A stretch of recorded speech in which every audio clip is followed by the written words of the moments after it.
അങ്ങനെ ദീപാവലി റിലീസുമായിട്ട് ബന്ധപ്പെട്ട് ഇന്ന് 3 സിനിമകൾ ഇറങ്ങി. അതിൽ ഞാൻ കണ്ട സിനിമ പാതിരാത്രിയാണ്. പിന്നെ വേറെ 2 തമിഴ് സിനിമ ഇറങ്ങിയിട്ടുണ്ട്. ഒന്ന് ഡ്യൂഡ്, പ്രദീപ് രംഗനാഥൻ അഭിനയിച്ചിട്ട് നവാഗതനായ, പേര് മറന്നുപോയി, പുതിയൊരു ഡെബ്യൂട്ടൻ ഡയറക്ടറിൻ്റെ. അതിൻ്റെ ട്രെയിലർ കണ്ടപ്പോൾ തന്നെ നല്ല വെറുപ്പിക്കലായിരുന്നു. അത് കാരണം ആ സിനിമ കണ്ടില്ല. പിന്നെ കാണാൻ ഇൻട്രസ്റ്റ് ഉണ്ടായിരുന്നു ബൈസൺ കാലമാടൻ എന്ന് പറഞ്ഞിട്ട് മാരി സെൽവരാജ് ഡയറക്ട് ചെയ്ത് ധ്രുവ് വിക്രം ലീഡ് റോൾ ചെയ്യുന്ന പടം.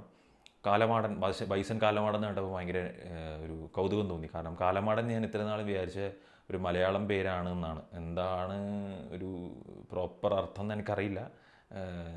അപ്പോൾ ആ കാലമാടനെല്ലാം നമ്മളിങ്ങനെ ഒരു നോർമൽ ഡെയിലി ജീവിതത്തിൽ നമ്മൾ ഉപയോഗിക്കുന്നൊരു സ്ലാങ് ആണല്ലോ. ആ സിനിമ കാണുന്നുണ്ട്. അപ്പം മനസ്സിലാവും ഇത് ഒരു മലയാളം വാക്കാണോ അല്ലെങ്കിൽ തമിഴുമായിട്ട് വല്ല ബന്ധമുണ്ടോ എന്ന്. ഞാൻ ഇന്ന് കണ്ട സിനിമ പാതിരാത്രിയാണ്. ഒറ്റൊരു റീസൺ, മെയിനായിട്ടുള്ള റീസൺ അത് റത്തീന എന്ന് പറഞ്ഞ ഡയറക്ടർ പുഴു എന്ന സിനിമയ്ക്ക് ശേഷം ഡയറക്റ്റ് ചെയ്യുന്ന പടം ആയതുകൊണ്ടാണ്. പിന്നെ അതുകൂടാതെ നല്ല ഇൻട്രസ്റ്റിംഗ് ട്രെയിലറായിരുന്നു. ട്രെയിലർ കണ്ടപ്പോൾ തന്നെ ഏകദേശം ഒരു ഐഡിയ ഉണ്ടായിരുന്നു. ഒരു ഫാമിലി ഡ്രാമ, അതുകൂടാതെ ഒരു മെയിൻ പ്ലോട്ട് ഇൻവെസ്റ്റിഗേഷൻ ആയിരിക്കും. അല്ലെങ്കിൽ അതുകൂടാതെ അതിൻ്റെ സൈഡിലായിട്ട് റത്തീന ആയത് കാരണം ജസ്റ്റ് ഒരു ഇൻവെസ്റ്റിഗേറ്റീവ് പടം ആയിരിക്കില്ല. അതിൽ ഇൻവെസ്റ്റിഗേറ്റ് ചെയ്യുന്ന ഓഫീസറിൻ്റെ ഫാമിലി ലൈഫും അവർ അവരുടെ സ്വഭാവം രൂപപ്പെടുന്ന രീതി അതെല്ലാം കാണിക്കുന്ന ഏകദേശം ഒരു ഐഡിയ ഉണ്ടായിരുന്നു. അപ്പോൾ അതുപോലെ തന്നെയാണ് സിനിമയും. ഒറ്റയടിക്ക് പറഞ്ഞു കഴിഞ്ഞാൽ ഒരു വൺ ടൈം കാണാൻ പറ്റുന്നൊരു ഇൻവെസ്റ്റിഗേറ്റീവ് പടമായിട്ടാണ് എനിക്ക് തോന്നിയത്. കുറച്ച് സ്ലോ ആണ് സിനിമ.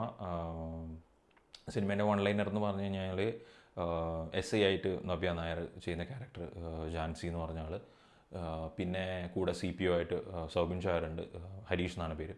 ഇവർ രണ്ടാളും രാത്രി നൈറ്റ് പെട്രോളിങ്ങിന് പോകും. അങ്ങനെ പെട്രോളിങ്ങിന് പോകുന്ന സമയത്ത് ഒരു വണ്ടി നിർത്തിയിട്ട് കാണും. പിന്നെ അവിടെ ഒരു സംഭവം നടക്കുന്നു. അത് തുടർന്നുണ്ടാകുന്ന കഥയാണ് ഇതിൻ്റെ മെയിൻ പ്ലോട്ട്.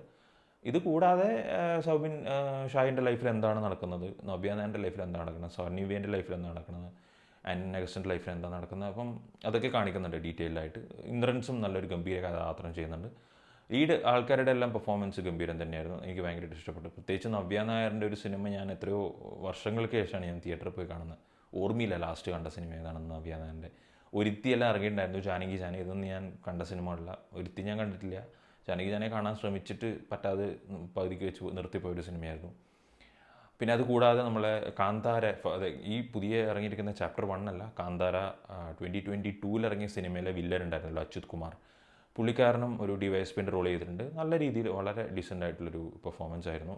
ഇവരൊന്നും പറയേണ്ട ആവശ്യമില്ല, കാരണം ലെജൻസ് ആണ് ഇവരൊക്കെ. അപ്പം മൊത്തത്തിൽ പറഞ്ഞു കഴിഞ്ഞാൽ ഒരു ഫാമിലി ഡൈനാമിക്സ് ഒക്കെ കാണിച്ചു കൊണ്ടുള്ളൊരു ഇൻവെസ്റ്റിഗേറ്റീവ് ത്രില്ലറായിട്ട് എനിക്ക് തോന്നി. ഒരു വൺ ടൈം വാച്ചായിട്ട് തോന്നി. അങ്ങനെ ഒരു വാവ് ഫാക്ടർ എന്ന് പറയാൻ വേണ്ടി പറ്റില്ല. അതായത് പടം കണ്ടിട്ട് എൻ്റെ അമ്മേ ഇങ്ങനെ ഒരു ഹാർഡ് ഹിറ്റിംഗ് സിനിമ, അതായത് തന്നെ റോന്ത്, ഷാഹി കബീർ എഴുതിയ റോന്തൊക്കെ കണ്ട് ഞാനിങ്ങനെ കുറച്ച് നേരം ഇങ്ങനെ ഇരുന്ന് പോയിട്ടുണ്ട്. കാരണം ഭയങ്കര ഒരു ഹെവി സിനിമയായിരുന്നു. ആ ഒരു ഇത്ര ഒരു ഹെവിനെസ് സിനിമയ്ക്ക് ഇല്ലതാനും ഇല്ല. പക്ഷേ ഒരു എന്താ പറയുക, തല്ലിപ്പൊളി ഇൻവെസ്റ്റിഗേറ്റീവ് സിനിമകളും പോലീസ് സിനിമകളും നമ്മൾ എത്രയോ കണ്ടിട്ടുണ്ട്. അത്ര ആ ഒരു നിലവാരത്തിൽ എത്തിയിട്ടുമില്ല. ഒരു ഡീസൻ്റ് ആയിട്ടുള്ളൊരു പടം നല്ല രീതിയിൽ ഇങ്ങനെ സ്ക്രീനിൽ എടുത്ത് വെച്ചിട്ടുണ്ട്. അങ്ങനെയാണ് എനിക്ക് തോന്നിയത്. ഒരു വൺ ടൈം തിയേറ്ററിക്കൽ വാച്ച്.